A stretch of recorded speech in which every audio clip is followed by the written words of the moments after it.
Bien, el Señor les bendiga, hermanos. Estamos nuevamente el día de hoy para adorar a nuestro Dios a través de la enseñanza bíblica.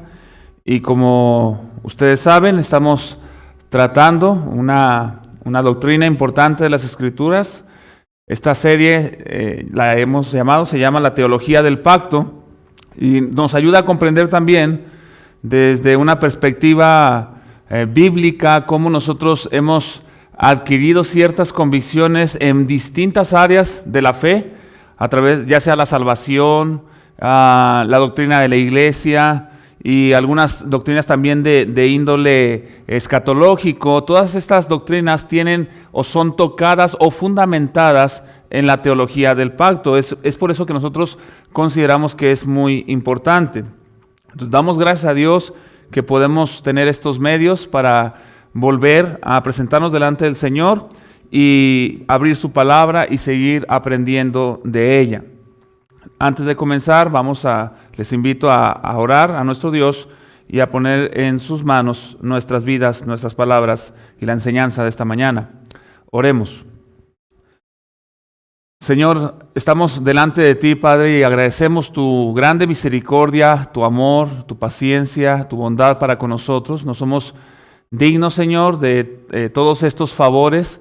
No somos dignos de ser llamados tus hijos, mas en Cristo y por la gracia que nos ha sido dada, Señor, Padre, podemos acercarnos a ti con confianza, que tú nos escuchas, que tú respondes nuestras oraciones, no por nuestros méritos, sino en los méritos de nuestro Salvador y Señor Jesús.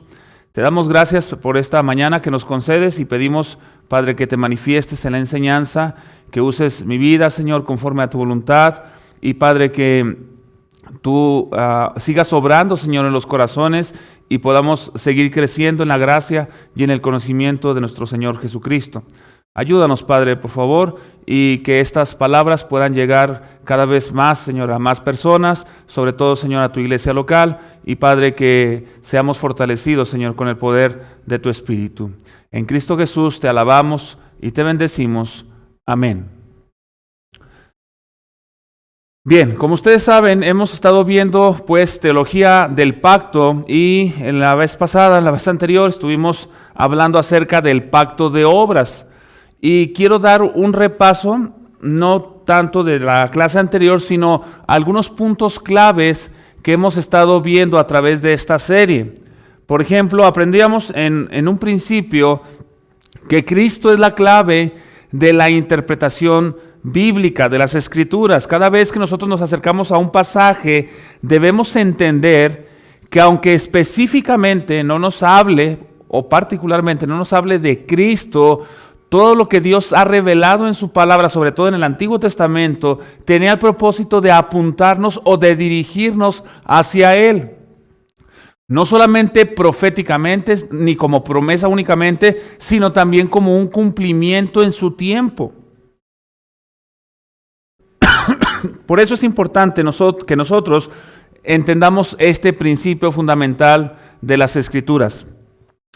También aprendimos que los pactos unifican la Biblia y se cumplen en Cristo. Hemos aprendido que nuestras Biblias tienen una división particular, que es el Antiguo Pacto y el Nuevo Pacto, y a través de esto podemos visualizar a Cristo tanto en su promesa como en su cumplimiento. También aprendimos que toda relación de Dios con el hombre se basa en un pacto. Se basa en un pacto. Ahora bien, no quiero decir, porque como muchos hoy en día, no quiero decir ni dar a entender que las personas hoy en día para relacionarse con Dios tienen que andar pactando. Eso es algo muy serio, hermanos. De hecho, cuando yo escucho a personas que andan diciendo, yo pacté con Dios o he hecho pacto con Dios, la verdad creo que hablan con bastante ignorancia, sin sentido, porque a lo que nos referimos, que toda relación de Dios con el hombre se basa en un pacto, es algo legal, algo divinamente impuesto, que no es una cuestión de que yo quiero hacer pacto con Dios, no, sino que Dios ha hecho un pacto con el hombre y Él lo impone soberanamente y no es con cualquier persona. En primer lugar, ya vimos que ha sido con Adán y ahorita vamos a ver algo de eso. También vimos que los pactos dan a conocer a Dios y su voluntad para nosotros. Dan estructura a la Biblia, dan estructura a la iglesia inclusive. Cuando hablamos de que los pactos dan a conocer a Dios, nosotros si estamos bajo un nuevo pacto, como lo veremos más adelante, significa que nos regimos por las condiciones que ese pacto establece. Conocemos a Dios a través de Él, conocemos su voluntad y vivimos y actuamos conforme a ese pacto bajo el cual estamos. Y también por último, hablando del repaso general, Dios determinó salvarnos antes de la fundación del mundo bajo un pacto que hemos conocido que llamamos pacto de redención, es decir, aquel pacto eterno, aquella transacción federal que el Señor hizo en la eternidad pasada, estando Él, el Padre, el Hijo y el Espíritu Santo. A esto le hemos llamado el pacto de redención. Ahora, si pueden ver ahí en la diapositiva número 2, si mal no recuerdo, ahí estamos, vamos a ver rápidamente lo que era la definición nuevamente del pacto de obras. ¿Lo tenemos ahí? Dice, el pacto de obras es aquel compromiso o relación divinamente sancionado o impuesto que Dios impuso a Adán en el huerto del Edén. Adán era un representante sin pecado de la humanidad, es decir, una persona pública, una cabeza federal, un hijo de Dios y un portador de su imagen. Este pacto estaba condicionado a la obediencia de Adán con un castigo por la desobediencia, pero en caso de obedecer tenía el propósito, dice, todo ello para mejorar el estado del hombre.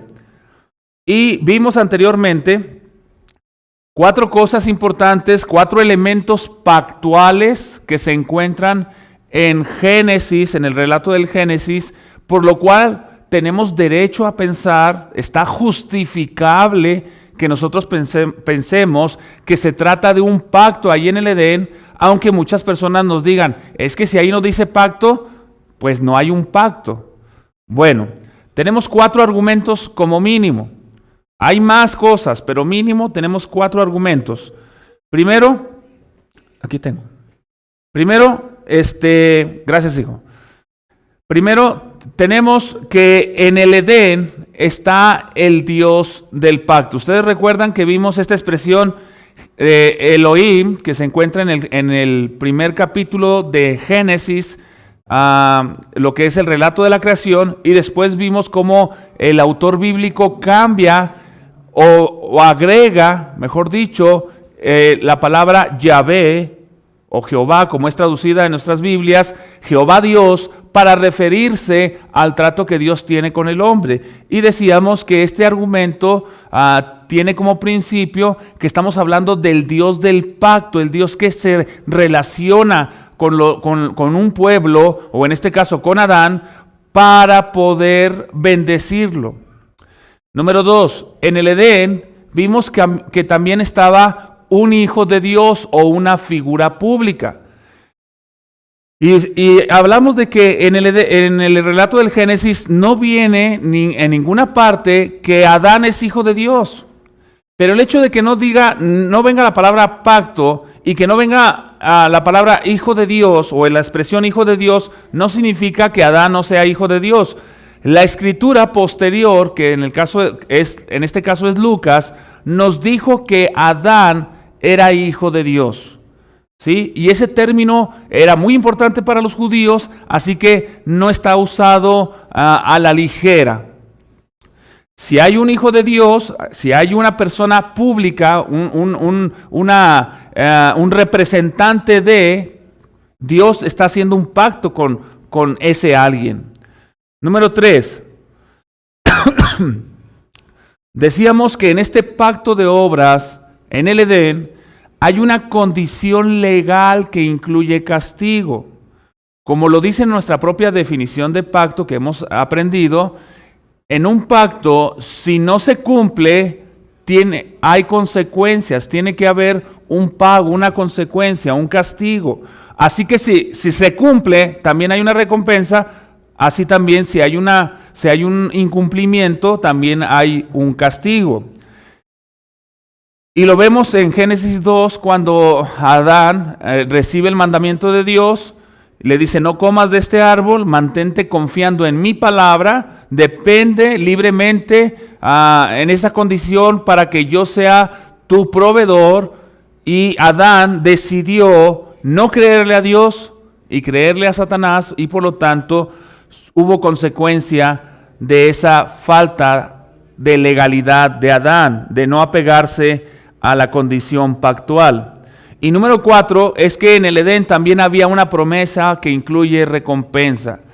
Sé que para muchos, aunque si lo vamos viendo con detenimiento, el árbol de la vida que representaba en este caso era una señal visible o era un sacramento, se le puede llamar también sacramento en el Edén, es que nos representaba una meta a la cual Adán tenía que moverse. ¿Recuerdan que ilustré esto por lo que nos dice la Biblia, que en el Edén de alguna manera se entendía que en medio del Edén, como lo dice la Escritura, estaba el árbol de la vida, pero había como una fuente en el centro donde de ahí se separaban 4 ríos. ¿Sí? Entonces eso nos ilustra que en el Edén estaba el árbol de la vida como un objetivo al cual Adán tenía que llegar.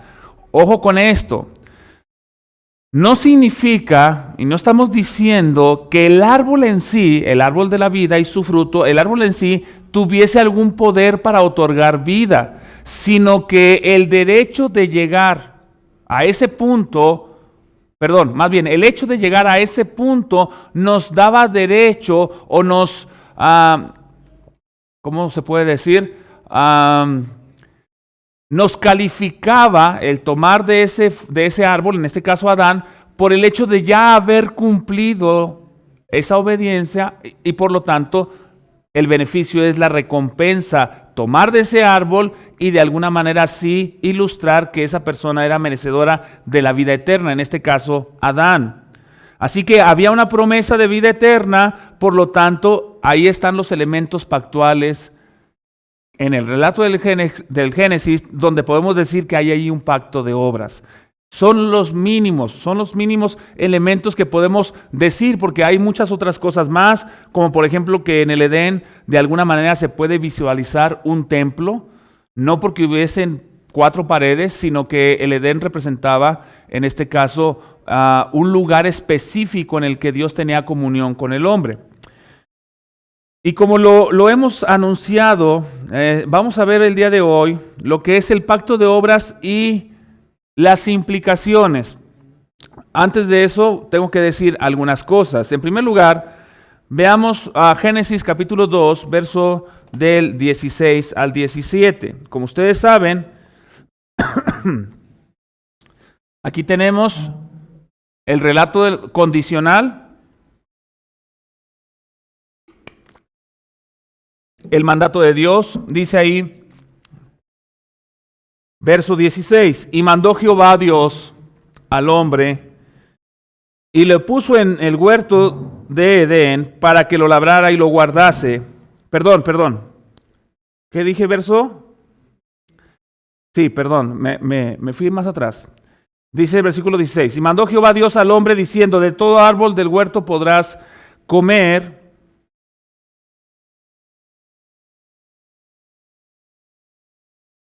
mas del árbol de la ciencia del bien y del mal no comerás, porque el día que de él comieres ciertamente morirás. Esto nos deja también entender un principio, que en el Edén no era la meta para el hombre. De hecho, podemos decir que es el punto de inicio en el que el hombre iba a encaminarse a una tarea para estar plenamente con Dios. Es decir, el hecho de que Dios haya puesto a Adán en el Edén no significa que Adán ya era merecedor de algo previamente. Simplemente Dios lo pone ahí como un punto de inicio. Ese lugar donde Adán sería aprobado, ese lugar donde Adán tiene que esforzarse con su libertad para ser obediente a Dios, para ser dependiente de Dios y ganar la recompensa de la vida eterna. ¿Por qué creemos esto? El versículo nos dice: ciertamente morirás. De tal manera que podemos decir que Adán tiene una advertencia solemne diciendo: mientras dependas de mí, mientras te mantengas en obediencia, no verás la muerte. No tendrás una muerte ni lenta ni instantánea. Pero más adelante vamos a ver que la meta puede decirse plenamente respecto al Génesis 1, 2 y 3, que la meta era una vida eterna gozándose en Dios, pero que siempre dependería de su obediencia al mandato de su Creador. Vamos a ver las razones por las cuales decimos esto. Vean conmigo Génesis capítulo número 1. Esto es muy importante, hermanos, notarlo, porque incluso van a darse cuenta que no aparece la expresión Jehová Dios en el sentido pactual, pero el hecho de aparecer Elohim tiene una connotación. Deme un momento para poder demostrárselo. Ustedes recuerdan que en el relato de la creación se van expresando cada día lo que ha sido hecho, ¿sí? En el día 1 fue hecho esto, aquello. En el día 2 fue hecho esto y aquello. Sí está bien, ¿verdad? Ustedes tienen bien ubicado esto. Pero la razón por la que decimos que el Edén no era la meta y que la meta era la vida eterna, vean en el versículo número 26.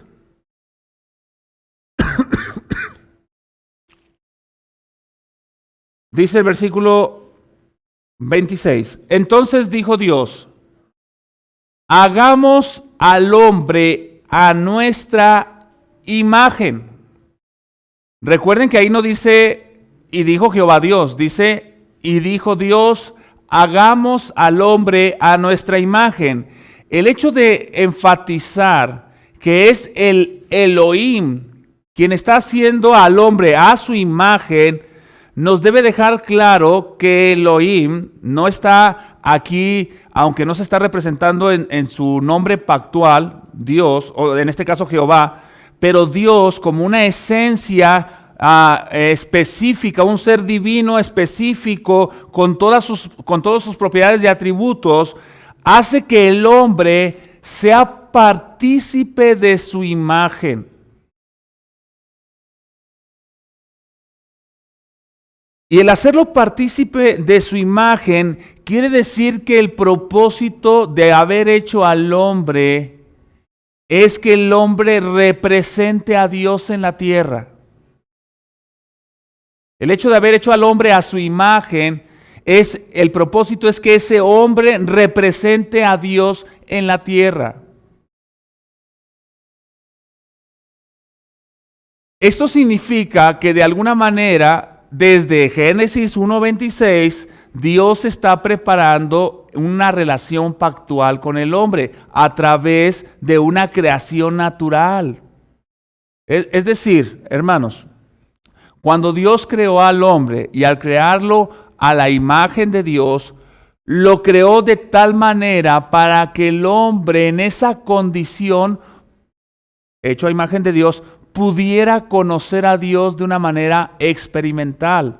Es decir, los animales fueron creados por Dios, las plantas fueron creadas por Dios, los montes fueron creados por Dios, pero en esa creación de estos elementos de la creación, no están constituidos de tal manera para que se relacionen con el Creador. El único que está creado así es el hombre.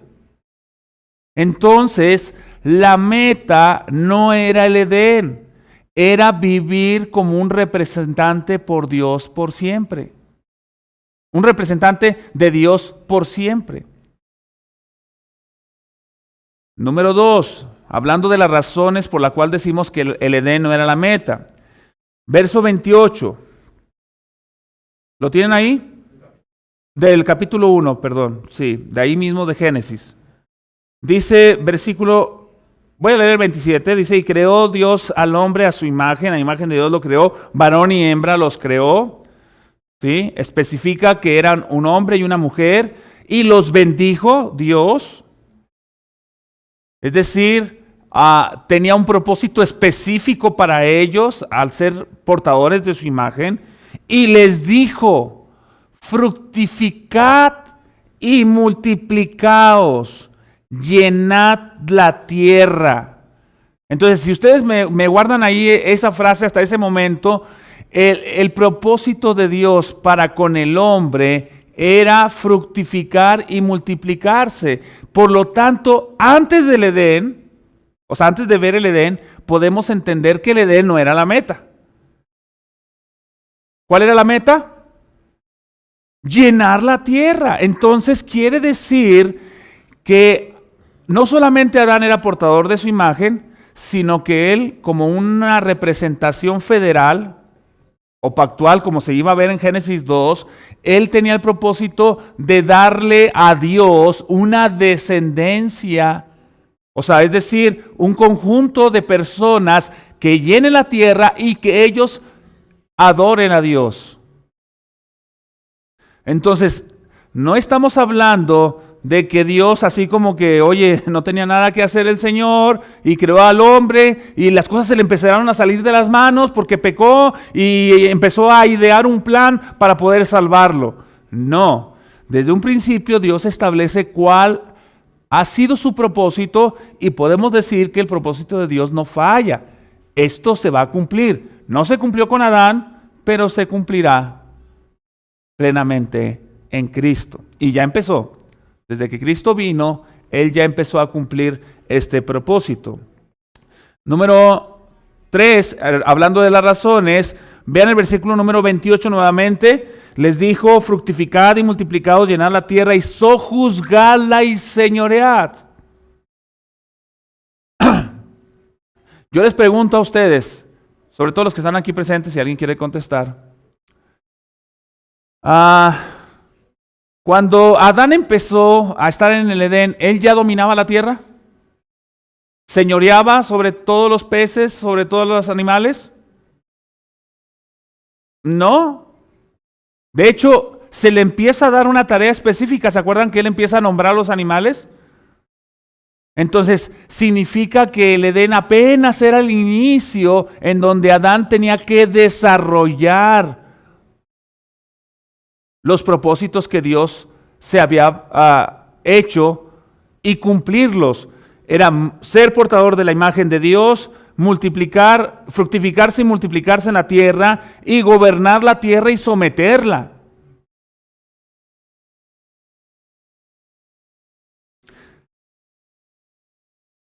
Y como última parte, aunque todavía no estaba la desobediencia del hombre, podemos ver, versículo número 24 del capítulo 2, podemos ver que también tenemos la razón de pensar que esa humanidad completa, con su representante Adán, como gobernante y rey de la tierra, y todos esos seres humanos, toda esa descendencia de Adán, sometiéndose a Dios y gobernando la tierra, tenían el propósito de mantener relaciones armoniosas bajo la voluntad de Dios. Vean el versículo 24, por tanto dejará el hombre a su padre y a su madre, y se unirá a su mujer, y serán una sola carne. ¿Adán y Eva tenían padres? ¿Verdad que no? Porque ellos fueron creación directa de Dios, ¿no?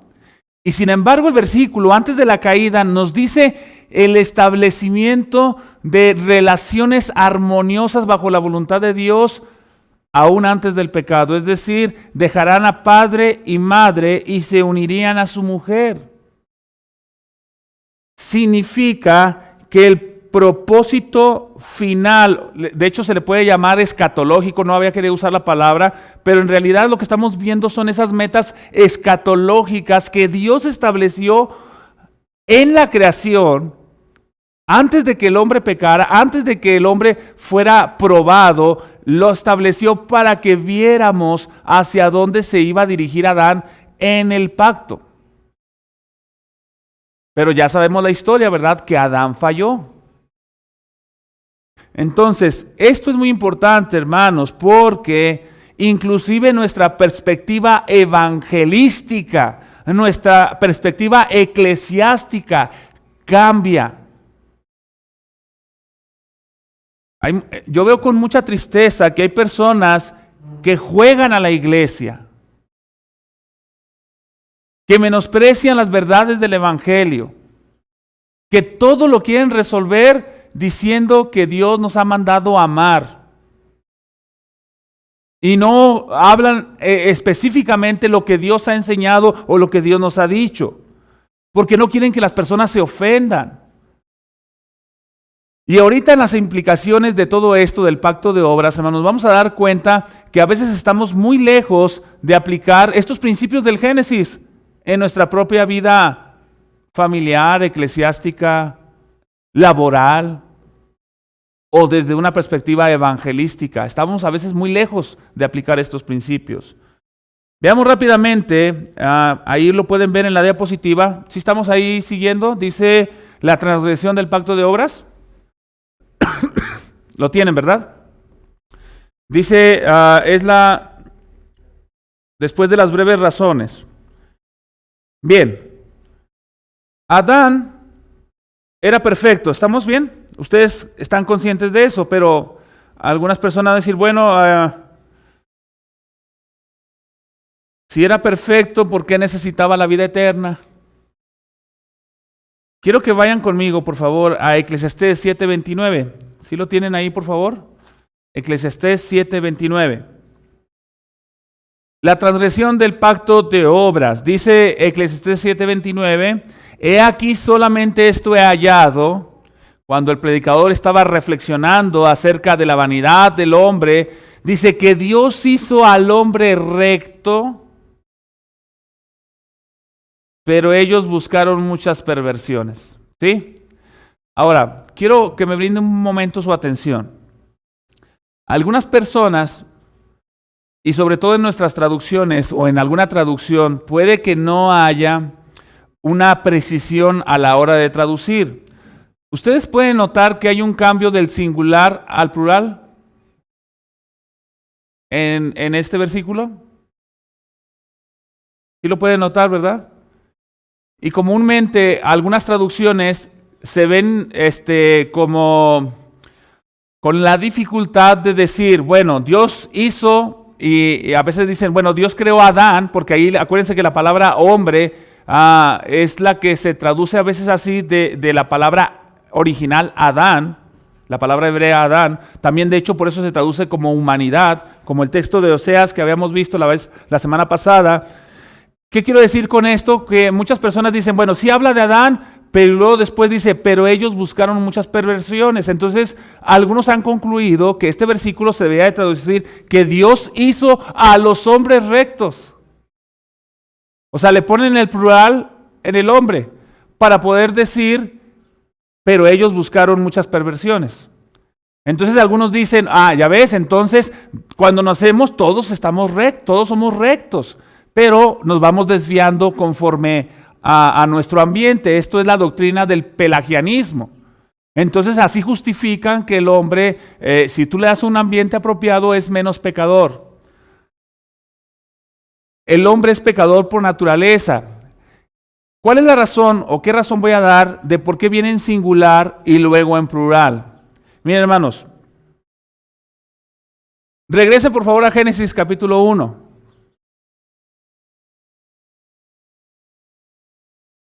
Verso 27. Y ustedes van a notar el mismo principio de pasar del singular al plural. ¿Lo pueden ver? Dice el versículo, y creó Dios al hombre a su imagen. ¿Sí? Ese está hablando de singular. A imagen de Dios lo creó, sigue siendo singular, pero dice varón y hembra los creó. Un hombre,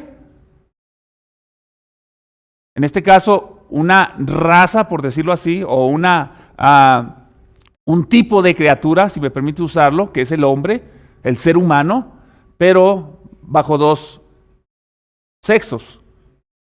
O como le llaman, que no es muy apropiado, pero le llaman dos géneros, pero lo correcto es dos sexos. Bien, es varón y hembra. Entonces, yo creo que específicamente Eclesiastés está hablando de que Adán fue hecho recto, pero ellos, el plural, incluye a Eva y Adán, el plural, buscaron la perversión o buscaron abandonar al Señor. Como también lo dice en el capítulo 3, dice que llamó el nombre de ellos Adán.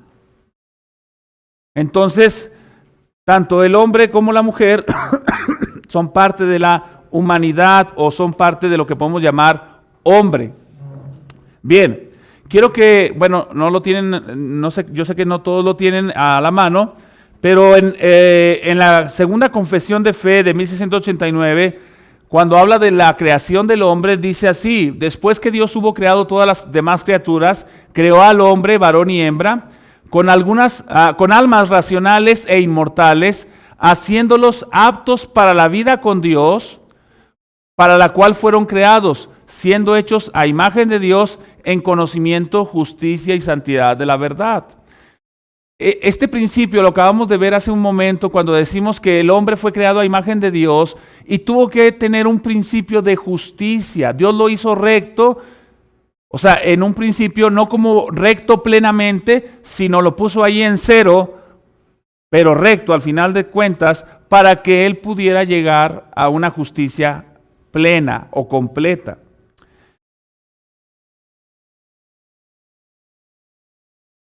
Y como sabemos, no tiene caso repasarlo porque yo sé que ustedes lo han leído en muchas ocasiones, estaba la promesa y la sanción de la muerte. Dice Nehemiah Cox: el pacto de obras no incluía ni intimaba en lo más mínimo una misericordia perdonadora.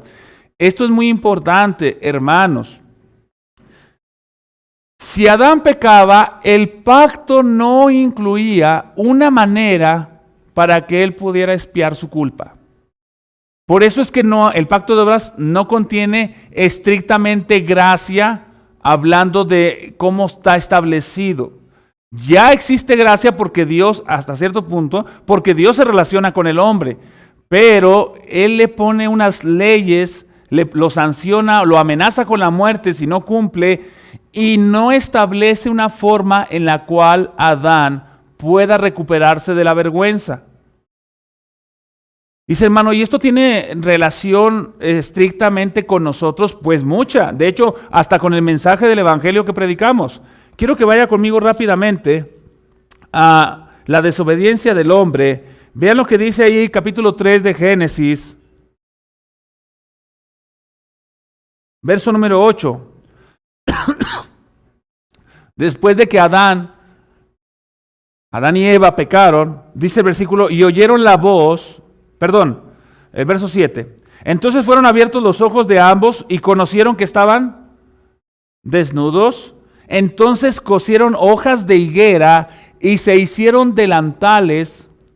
Y oyeron la voz de Jehová Dios que se paseaba en el huerto al aire del día, y el hombre y su mujer se escondieron de la presencia de Dios entre los árboles del huerto. Se fijan que Adán tomó por su propia cuenta un método para poder permanecer en la presencia de Dios, pero a la vez sin ser vistos por Dios. Ellos se escondieron de la presencia de Dios, no salieron corriendo del huerto. Ellos taparon su vergüenza, taparon la evidencia de su pecado, pensando que así podrían de alguna manera perderse entre los árboles del huerto. Y esto tiene una implicación muy, muy importante para nosotros, Porque estamos hablando de que este es un patrón que la humanidad ha tomado para sí. Cuando si somos hijos de Adán, vamos a tender de una manera continua a querer hacer las cosas para con Dios bajo nuestros méritos. Y cuando hemos pecado, buscamos nuestra manera para esconder el pecado y de todos modos decir, estoy bien con Dios por mis obras. Y esto establece la manera inclusive de cómo evangelizamos a las personas. ¿Por qué? Porque debemos insistirle a las personas que no es o no puede ser por obras. Ya no pueden salvarse los hijos de Adán por obras porque su padre Adán falló. Si Adán, que no tenía pecado, falló, ahora nosotros teniendo pecado, nos es imposible. Y lo vamos a ver más adelante, allí en forma general, respecto a las consecuencias de la transgresión. Esa es la siguiente diapositiva, ¿sí la tenemos ahí? Dice, las consecuencias de la transgresión. Ya me lo terminamos, paciencia. Vamos a ver esto rápido. Si alguien tiene preguntas de lo que llevamos, esta es la parte ya más, por decirlo así, específica que queríamos ver hoy. Todo esto fue la preparación, todo esto que acabamos de ver. ¿Cuáles son las consecuencias de la transgresión? Bueno, evidentemente no nos vamos a brincar esto de alguna manera porque ya lo hemos dicho muchas veces, pero la primera es que Adán reprobó, o sea, Adán falló. Eso no hay duda. Adán falló. Y todo lo que ya representaba o representa Adán en el pacto de obras, debemos entender claramente que todo lo bueno que él pudiera haber sido, reprobó. O sea, cayó de ese estado en el cual Dios lo puso. Dice Oseas 6:7, mas ellos, cual Adán, traspasaron el pacto. Allí prevaricaron contra mí. Así que Adán reprobó. Pero vean que esta reprobación tiene consecuencias específicas. Ya lo vimos, pero vamos a verlo nuevamente. Génesis capítulo 3, verso 23.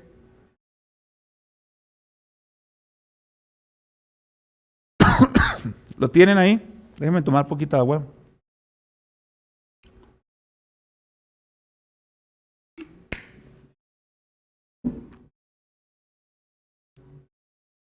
Génesis 3, verso 23. Vean el énfasis del texto. Y lo sacó Jehová. Y lo sacó Jehová del huerto del Edén. Miren, he tenido la oportunidad de darles clases de español. Yo no sé, que Dios ayude a estas pobres niñas de tercero de secundaria.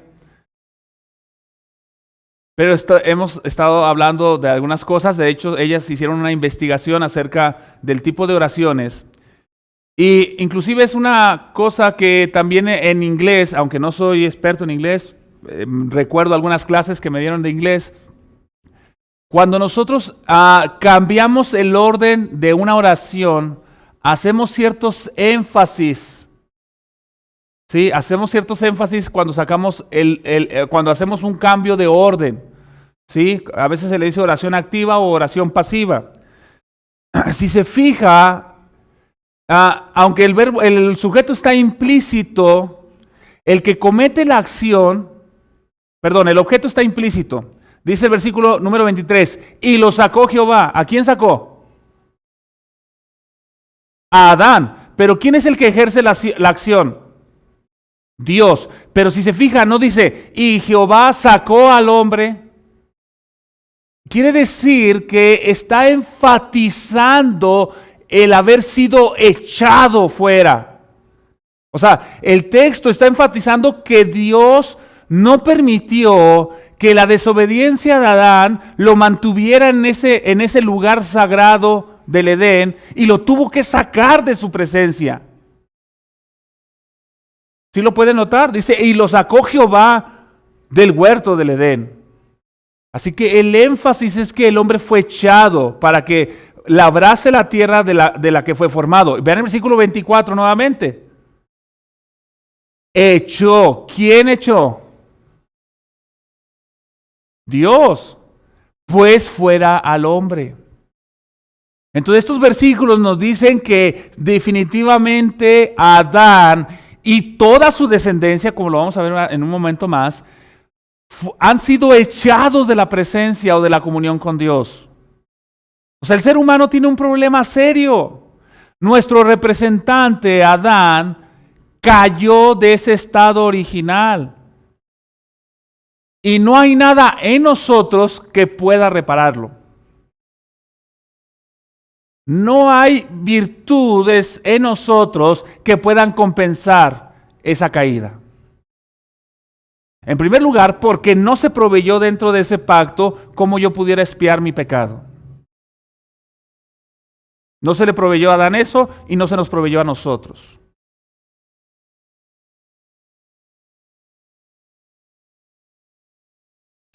Vean Romanos capítulo número 5.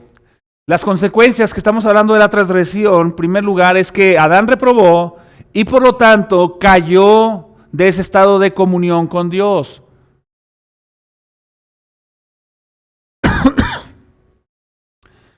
Pero no solamente eso, versículo 12 del capítulo 5 de Romanos. Adán nos heredó muerte espiritual.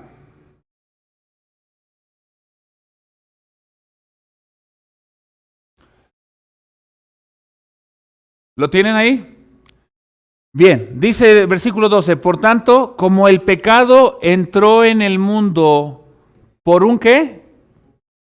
Por un hombre. ¿Por quién fue, hermanos, que entró el pecado en el mundo? Por Adán. Dice, y por el pecado, la muerte. ¿Qué es la muerte? Era la amenaza de Génesis 2, 16 y 17, dice, no comerás del árbol porque el día que de él comieres, ciertamente morirás. ¿Te acuerdas, hermano, lo que comentábamos la vez pasada? Donde morirás muriendo. ¿Recuerdan? Que no solamente es la muerte física. Ahora, Adán cuando tomó del árbol, no tomó del árbol e inmediatamente cayó muerto, sino que ahora él empezaba un proceso de descomposición. Por eso la enfermedad, por eso el dolor y al final por eso la muerte. Dice el versículo 12, así la muerte de Romanos, ¿estamos ahí? Así la muerte pasó a todos los hombres. Todos los hombres han recibido la muerte como sentencia, por cuanto todos pecaron. ¿Dónde pecaron? En Adán y por experiencia. No solamente en Adán, aunque aquí específicamente el tema es que en Adán, pero recuerden que él es nuestro representante, nacemos conforme a la imagen de Adán y por lo tanto seguimos pecando como Adán. Pero ustedes noten, no voy a hablar de todos los paralelos con Cristo en este pasaje, quiero que vean rápidamente los versículos que siguen, Romanos 5, 15, y vean cómo el principio de esta muerte espiritual va pasando a todos por representación. Dice la parte final del 15, porque si por la transgresión de aquel uno murieron los muchos. Versículo 16, y con el don no sucede como en el caso de aquel uno que pecó. ¿Cuál es ese uno? Adán, porque ciertamente el juicio vino a causa de un solo pecado. ¿Cuál es ese solo pecado? El del Edén, para condenación. Versículo número 17, pues si por la transgresión de uno, ¿cuál transgresión de uno? La del Edén. Reinó la muerte. Y si se fijan, hermanos, que la muerte es algo a lo cual no podemos evitar. Tarde que temprano la muerte llega al hombre. Y en realidad, permítame decir esto, no importa en qué momento llegue. Si llega en la niñez, en la juventud, en la edad adulta o en la vejez. Pero la muerte siempre llega. Y eso viene de la transgresión del pacto de obras. y es una muerte espiritual y física. Dice, así que por la transgresión de uno, verso 18, vino la condenación a todos los hombres. Verso 19, porque así como por la desobediencia de un hombre, ¿quién es ese desobediente? Adán. Los muchos fueron constituidos pecadores. Entonces, hermanos, yo no necesito no necesitamos todos estos versículos para entender lo que el pacto de obras implica. Haber transgredido el pacto de obras tiene consecuencias eternas y prácticas. Rápidamente, muerte física, otra consecuencia. No lo vamos a ver, pero vean así nada más someramente Génesis 5. ¿Lo tienen ahí? Génesis 5, versículo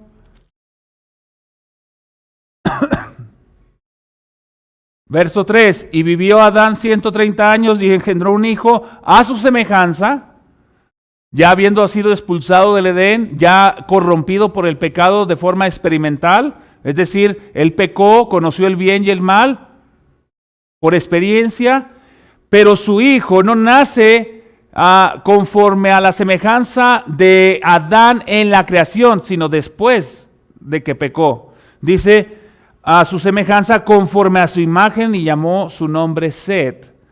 Y si ustedes pueden ver el versículo, le llamo yo el capítulo de la muerte, porque aunque nos narra que Adán engendró a Set y Set engendró a fulano, a Enos, y etcétera, etcétera, etcétera, de todos ellos se nos dice que llegó a cierta edad y murió. Llegó a cierta edad y murió. Llegó a cierta edad y murió. ¿Cómo se llama ese capítulo? Bueno, yo lo he titulado así, el capítulo de la muerte.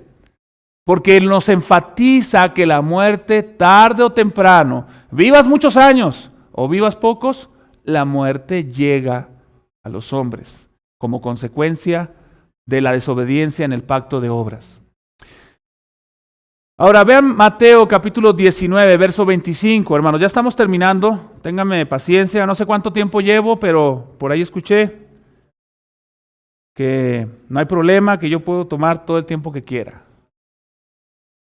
Ok, no se crean, no se crean. Si alguien está o quiere preparar alguna pregunta, es tiempo porque ya vamos a terminar. Mateo 19, 25 al 26. Ojo, hermanos, esto es muy importante. Recuerden que Cristo confrontó a muchas personas con el aspecto de su obediencia a Dios, y muchos de ellos justificaron o dijeron que ellos eran buenos delante de Dios. Y vean lo que dice después de que a este rico se le enfatiza que lejos está del reino del cielo, o mejor dicho, que no puede ganar el cielo por sus obras. Dice Mateo 19, 25, sus discípulos oyendo esto se asombraron en gran manera diciendo, ¿quién pues podrá ser salvo?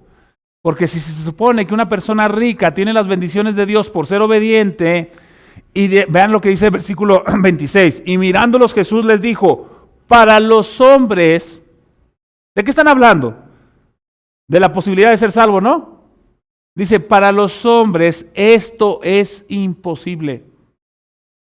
Es decir, que no nosotros, por ser hijos de Adán, estamos incapaces totalmente de adquirir la salvación por nuestros propios méritos. No se puede ser salvo por obras. Dice, para los hombres esto es imposible, mas para Dios es posible porque Él ha provisto un camino, un pacto de gracia por el cual el hombre puede ser restaurado. Así que es sencillo el mensaje, en este sentido se vuelve sencillo el mensaje del Evangelio a los hombres. No pueden ser salvos por sus propios méritos.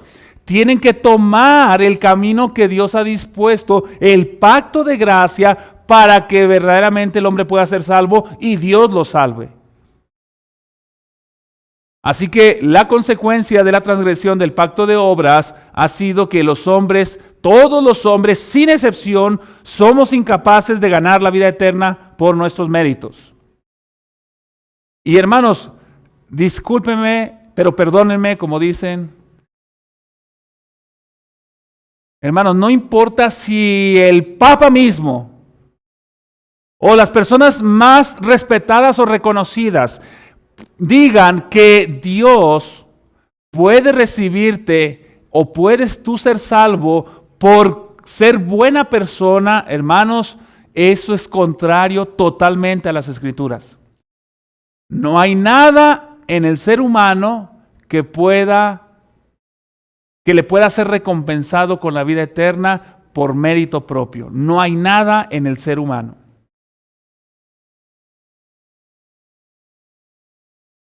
Vemos que la condenación a la descendencia fue y pasó a todos los hombres. Eso ya lo vimos también en el verso número 18 de Romanos 5:18. Así como por la transgresión de uno vino la condenación a todos los hombres. Es decir, que no importa cuánto renieguen las personas y puedan alegar de que esto es injusto, si Dios tomó a Adán como nuestro representante y Adán pecó, transgredió y vino la condenación, nos guste o no, en Adán caímos todos. En Adán fuimos expulsados todos del huerto del Edén. ¿Ya hay una pregunta ahí?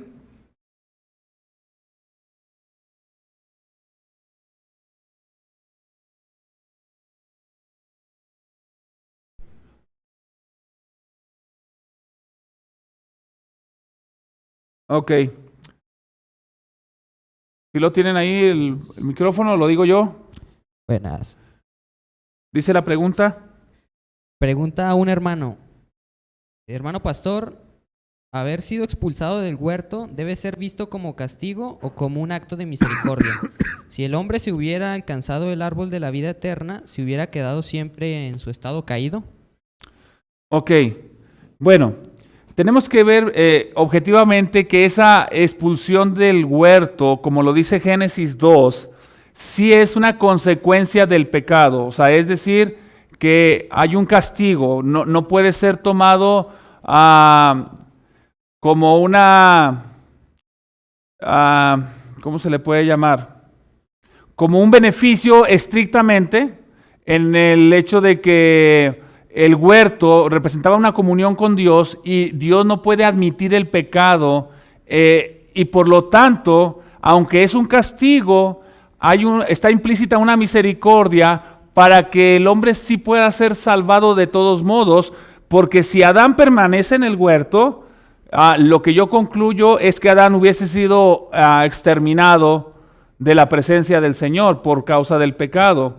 Y como lo dice la segunda pregunta, sí es una segunda pregunta, ¿verdad? Es la segunda, es que el problema del hombre es que hubiera sido salvo por su mérito, en un sentido, extendiendo su mano al árbol de la vida, pero aún él estaba experimentando el dominio del pecado y no podría decir, imagínense, es como si estuviéramos hablando de algo ficticio, voy a hablar de algo ficticio, como una condición zombie, imagínense vivir muerto por siempre. Entonces eso no sería algo bueno para el hombre y podría tomarse como un acto de misericordia de parte de Dios, pero estrictamente está siendo sacado por el hecho de haber pecado, ¿sí? O sea, es una consecuencia del pecado, pero a la vez Dios está proveyendo en esa consecuencia, está proveyendo que el hombre no quede en ese estado de putrefacción y que no sea exterminado, sino que Dios le está proveyendo un camino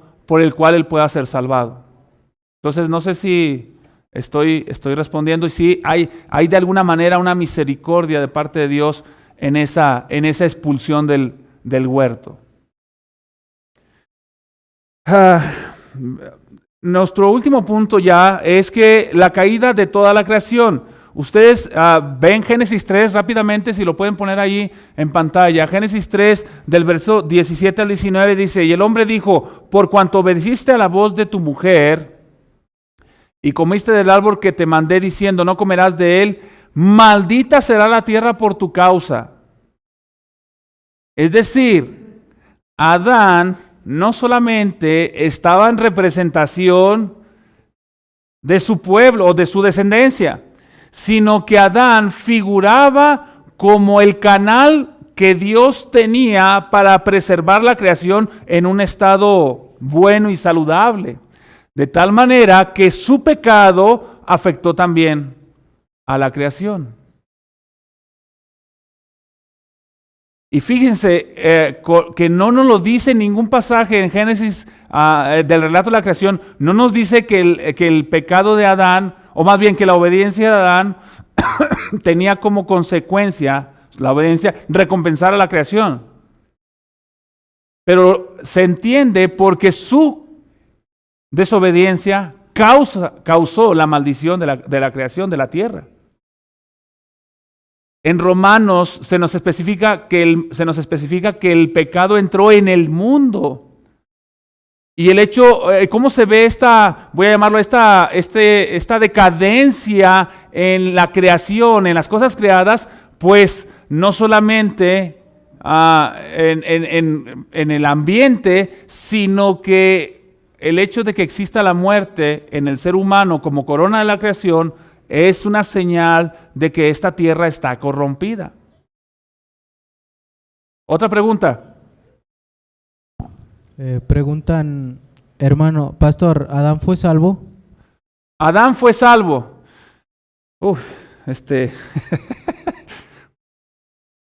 Bueno, vamos a hablar, creo yo, que también se nos puede permitir una suposición apropiada.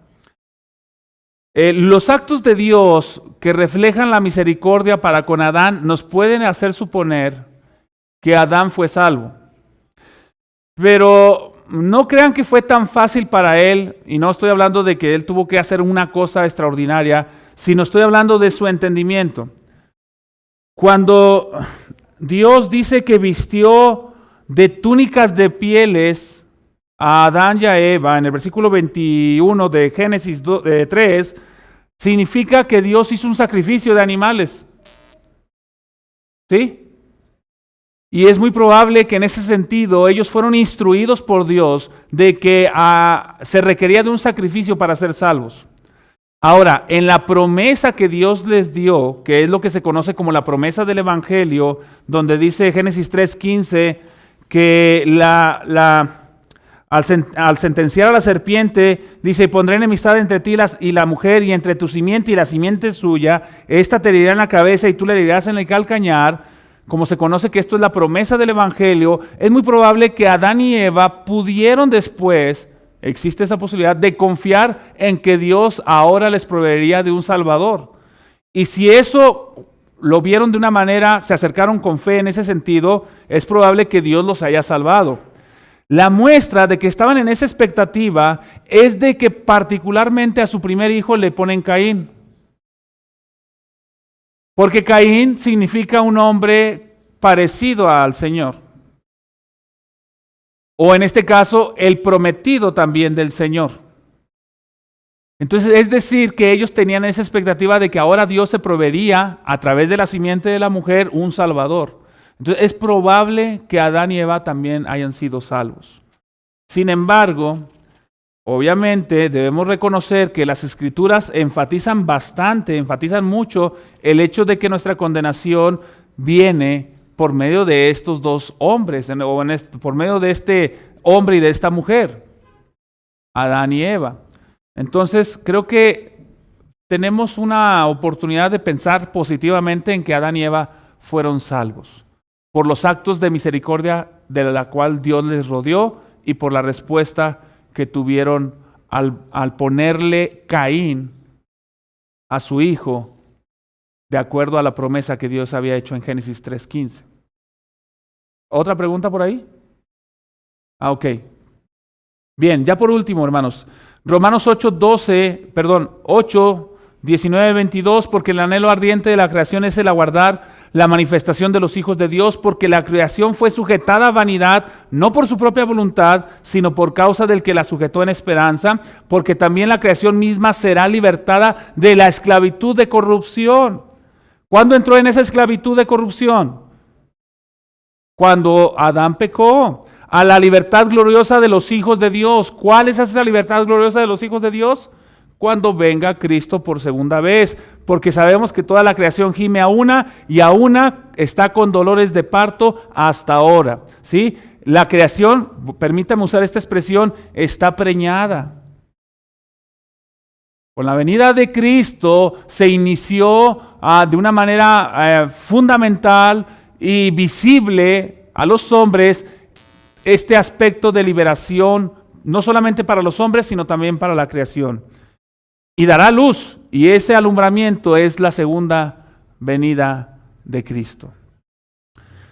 Esta muerte espiritual del hombre en Adán afecta a todas las partes de la gloria con que fue creado. No hay aspecto de la humanidad originalmente creada que no haya sido contaminado por esta caída, ya sea moral, emocional, intelectual o de voluntad o evolutivamente. Todo comportamiento del corazón del hombre está manchado por el pecado. Pero damos gracias a Dios por Cristo, que es la solución a ello. Bien, hermanos, nos pasamos un poco del tiempo, agradecemos la comprensión de muchos de ustedes y que el Señor siga enseñándonos y obrando en nuestros corazones. Damos por concluida esta escuela dominical, el Señor les bendiga.